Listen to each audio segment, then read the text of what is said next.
Doctor Baba Saheb Ambedkar open university.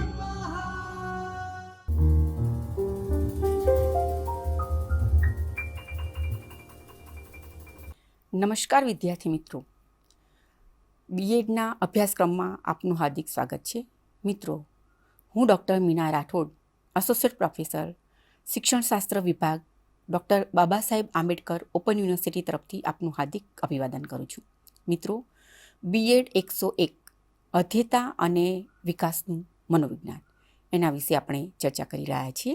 એમાં પહેલો જે યુનિટ છે વૃદ્ધિ અને વિકાસની લાક્ષણિકતાઓ, એના વિશે આપણે જોઈશું.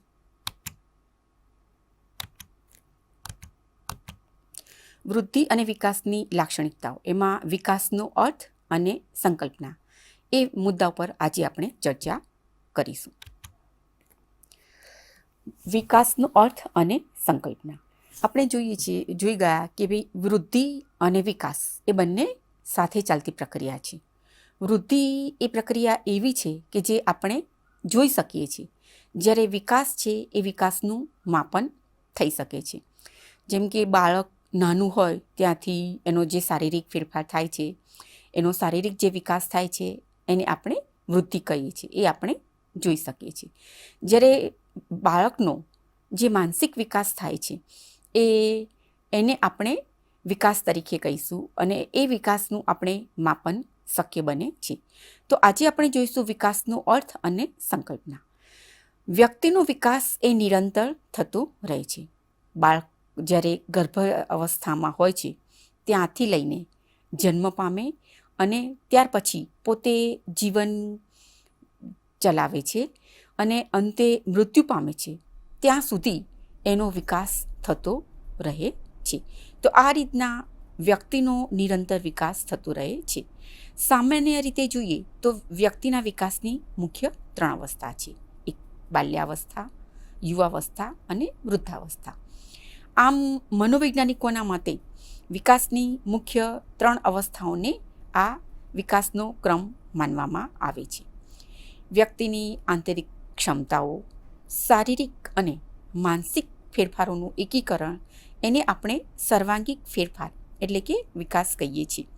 એની કેટલીક આંતરિક ક્ષમતાઓ છે, એનો વિકાસ થાય છે, શારીરિક વિકાસ થાય છે અને કેટલાક માનસિક વિકાસ થાય છે. અને આ ત્રણેયનું જે એકીકરણ થાય એને આપણે સર્વાંગીણ ફેરફાર તરીકે ઓળખીશું અને એને આપણે વિકાસ કહીએ છીએ. વિકાસની સંકલ્પના આપતા મનોવૈજ્ઞાનિકે કહ્યું છે કે વિકાસ એ ક્રમિક અને નિરંતર ચાલતી પ્રક્રિયા છે, એટલે કે ક્રમ પ્રમાણે વિકાસ થાય છે. સૌથી પહેલાં જેમ કે બાલ્યાવસ્થા, પછી આવશે યુવાવસ્થા અને પછી આવે વૃદ્ધાવસ્થા. તો આ પ્રમાણે વિકાસની જે 3 અવસ્થાઓ છે એમાં એનો ક્રમિક વિકાસ થાય છે અને એ નિરંતર ચાલતી પ્રક્રિયા છે. એવું નથી કે બાલ્યાવસ્થામાં વિકાસ થયો પછી યુવાવસ્થામાં વિકાસ અટકી જાય. ના, આવી રીતના હોતું નથી. તો વિકાસ એ ક્રમિક અને નિરંતર ચાલતી પ્રક્રિયા છે. વિકાસ એ જટિલ અને સંકુલ રચના છે. જટિલ એટલા માટે છે કે આપણે જોઈ શકતા નથી. કેટલાક એવા સાધનો છે એના દ્વારા આપણે એનું માપન કરી શકીએ છીએ. અને સંકુલ છે કે કોઈ પણ એક જ બાબતનો વિકાસ થાય એવું નથી. જ્યારે બાળકનો શારીરિક વિકાસ થતો હોય તો સાથે સાથે એનો માનસિક પણ વિકાસ થાય છે. તો આ રીતના વિકાસ એ જટિલ અને સંકુલ રચના છે. મનોવૈજ્ઞાનિક પરિભાષામાં વૃદ્ધિ કરતાં આ એક સંકુલ ઘટના છે એવું માનવામાં આવે છે. એક રીતે જોઈએ તો વિકાસ એ વૃદ્ધિની અનુગામી ઘટના છે, પુરોગામી ઘટના નથી. કે વૃદ્ધિ થઈ જાય ત્યાર પછી વિકાસ થાય છે અને વૃદ્ધિને લીધે જે પ્રાપ્ત થતું સામર્થ્ય છે એને આપણે વિકાસના નામે ઓળખી શકીએ છીએ. વ્યક્તિની આંતરિક વૃદ્ધિ થતાં મગજની સહાયથી તે વાતાવરણ સાથે આંતરક્રિયા કરીને પરિસ્થિતિ પર પકડ મેળવે છે અથવા તો અનુકૂળ થાય તે તેનો વિકાસ સૂચવે છે. વ્યક્તિની કેટલીક આંતરિક વૃદ્ધિઓ થાય છે અને એ પોતે પોતાના મગજનો સહાય લઈને વાતાવરણની સાથે કેટલીક આંતરક્રિયા કરે છે અને આસપાસની જે પરિસ્થિતિ છે એની પર પોતાની પકડ મેળવે છે, અથવા તો વાતાવરણની જે પરિસ્થિતિ હોય એને અનુકૂળ થવા માટે એ પ્રયત્ન કરે છે. એનું ઉદાહરણ જોઈએ કે મગજની વૃદ્ધિ થવાની સાથે તેની યાદશક્તિ, તર્કશક્તિ અને કલ્પના શક્તિનો વિકાસ થાય છે. મગજની વૃદ્ધિ થાય તો એની સાથે એને કેટલીક બાબતો યાદ રહે છે, કેટલીક બાબતોનો એ તર્ક કરી શકે છે અને કેટલીક બાબતોની કલ્પના શક્તિનો વિકાસ થાય છે. તો આ રીતના યાદશક્તિ, તર્કશક્તિ અને કલ્પના શક્તિનો વિકાસ થાય એને આપણે વિકાસ કહીએ છીએ. એન્ડ્રસ નામના એક મનોવૈજ્ઞાનિક છે. એવું કહે છે કે વિકાસ એ માત્ર શારીરિક કે માનસિક વધારાનો ઉલ્લેખ કરવાની બદલે બીજું ઘણું બધું સૂચવે છે.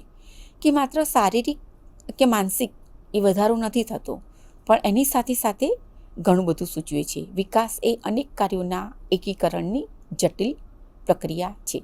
શારીરિક વિકાસ થાય છે, એની સાથે સાથે માનસિક વિકાસ થાય છે અને બંનેનો સમન્વય થવાથી, બંનેનું એકીકરણ થવાથી એ કેટલાક કાર્યો બાળક કરે છે. માનો કે બાળક છે, 5 વર્ષનું બાળક છે, એને આપણે પેન્સિલ આપીએ છીએ તો એ પકડે છે, તો એનું જે આંગુલિક ચેષ્ટાઓ છે એથી એ પોતે પેન્સિલ પકડે છે અને સાથે સાથે એ પોતે લેખન કરવા માટે કે ચિત્ર દોરવા માટે પ્રયત્ન કરે છે. તો આ રીતના માનસિક વિકાસ એને એવું કહે છે કે ભાઈ આ જે પેન્સિલ છે એનાથી એણે કાગળ પર ચિત્ર દોરવાનું છે અને સાથે સાથે ચેષ્ટાત્મક વિકાસ દ્વારા એ પોતે પેન્સિલ પોતાની આંગળીઓમાં પકડે છે. તો આ રીતના વિકાસ એ અનેક કાર્યોનું એકીકરણની જટિલ પ્રક્રિયા છે. હર્લોક નામના એક મનોવૈજ્ઞાનિક છે. એમના મતે એવું છે કે સ્પષ્ટીકરણ અનુસાર વિકાસ વૃદ્ધિ પૂરતો મર્યાદિત રહેતો નથી. તેને બદલે તેમાં પુખ્તતાના ધ્યેય તરફ થતા પરિવર્તનોનો પ્રગતિશીલ ક્રમ નિહિત રહે છે. કે જે સ્પષ્ટીકરણ કહીએ એ પ્રમાણે વિકાસ એ માત્ર વૃદ્ધિ પૂરતો મર્યાદિત નથી રહેતો, પરંતુ ધીમે ધીમે એનામાં માનસિક પુખ્તતા પ્રવેશે છે અને એ પોતાના ધ્યેય તરફ પરિવર્તનો પામે છે અને આ જે પ્રગતિશીલ જે ક્રમ છે એ નિહિત રહે છે. એને કારણે વ્યક્તિમાં ઘણી બધી નવી વિશેષતાઓ અને નવી યોગ્યતાઓનો વિકાસ થાય છે. જેમ કે શારીરિક વિકાસ થવાને કારણે એ રમતગમત વગેરેમાં ભાગ લે છે. એવી જ રીતના તેનો માનસિક વિકાસ થવાથી કેટલીક વસ્તુઓ યાદ રાખીને બોલી શકે છે, ગાઈ શકે છે, એ વગેરે ક્રિયાઓ કરી શકે છે. તો આ રીતના હર્લોકના સ્પષ્ટીકરણ અનુસાર જે વિકાસ છે એ માત્ર વૃદ્ધિ પૂરતી મર્યાદિત નથી રહેતો, પણ એ પુખ્તતા તરફ આગળ વધે છે. કેટ્રીલ અને ઈરા ગાર્ડન એ મનોવૈજ્ઞાનિક છે. એના મતે વિકાસ દ્વારા વ્યક્તિ પરિપૂર્ણતાની પ્રાપ્તિ તરફ આગળ વધે છે. કે વિકાસ થવાથી ધીમે ધીમે વ્યક્તિ એ પરિપૂર્ણતા પ્રાપ્ત કરે છે. કે માત્ર શારીરિક વિકાસ નહીં, સાથે સાથે માનસિક વિકાસ પણ પ્રાપ્ત કરે છે. આમ શારીરિક અને માનસિક તેમજ કેટલીક આંતરિક બાબતોનો વિકાસ થાય છે અને પરિણામે બાળકનો સર્વાંગીક વિકાસ થાય છે. તો આ રીતના ઈરા ગાર્ડન અને કેટ્રીલના મતે વિકાસ દ્વારા વ્યક્તિ પોતે પરિપૂર્ણતા તરફ આગળ વધે છે. સ્કિનરના મતાનુસાર વિકાસ એ ક્રમિક અને નિરંતર ચાલતી પ્રક્રિયા છે. સ્કિનર કહે છે કે વિકાસ એ ક્રમ પ્રમાણે ચાલે છે. બાલ્યાવસ્થા, યુવાવસ્થા અને વૃદ્ધાવસ્થા ત્રણેય અવસ્થામાં વિકાસની પ્રક્રિયા ચાલુ જ રહે છે, ક્યારેય અટકી જતી નથી. વિકાસની જે તબક્કાઓ છે એની કેટલીક અવસ્થાઓ રહેલી છે, જેમ કે ગર્ભાવસ્થા, શૈશવ અવસ્થા, કિશોરાવસ્થા, તરુણાવસ્થા, યુવાવસ્થા, પ્રૌઢાવસ્થા અને વૃદ્ધાવસ્થા. કે જ્યારે બાળક પોતે માતાના ગર્ભમાં હોય છે એમાં 1 થી 9 માસ દરમિયાન એનો શારીરિક વિકાસ થાય છે. તો આ જે અવસ્થા છે એને આપણે ગર્ભાવસ્થાના નામે ઓળખીએ છીએ. ત્યાર પછી 1 થી 12 વર્ષ દરમિયાનની જે અવસ્થા છે એને આપણે શિશુ અવસ્થાના નામે ઓળખીએ છીએ. 13 થી 15 વર્ષ અવસ્થા જે છે એને આપણે કિશોરાવસ્થાના નામે ઓળખીએ છીએ. 15 થી 18 વર્ષ સુધીની જે અવસ્થા છે એને આપણે તરુણાવસ્થાના નામે ઓળખીએ છીએ. 15થી આગળ જે 18થી 20 વર્ષ સુધીની જે અવસ્થા છે કે 25 વર્ષ સુધીની અવસ્થા છે એને આપણે યુવાવસ્થાના નામે ઓળખીએ છીએ. આગળ આ ગાળો આપણને 35 કે 40 વર્ષ સુધી પણ આપણે યુવાવસ્થા કહી શકીએ છીએ. 40 પછી જે 55 વર્ષ કે 60 વર્ષ સુધીની જે અવસ્થા છે એને આપણે પ્રૌઢાવસ્થાના નામે ઓળખીએ છીએ. અને 55 વર્ષ પછી કે 60 વર્ષ પછીની જે અવસ્થા છે એને આપણે વૃદ્ધાવસ્થા તરીકે ઓળખીએ છીએ. તો આ રીતના વિકાસની કુલ 7 અવસ્થાઓ રહી છે જે બાળક માતાના ગર્ભમાં હોય છે અને ગર્ભની અંદર વિકાસ પામે છે. ત્યાર પછી મોટું થઈને 1 થી 12 વર્ષ સુધીનો વિકાસ પામે છે, એને શિશુ અવસ્થા કહીએ છીએ.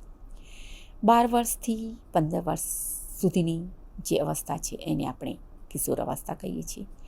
15 વર્ષથી 18 વર્ષ સુધીની જે અવસ્થા છે એને આપણે તરુણાવસ્થા કહીએ છીએ.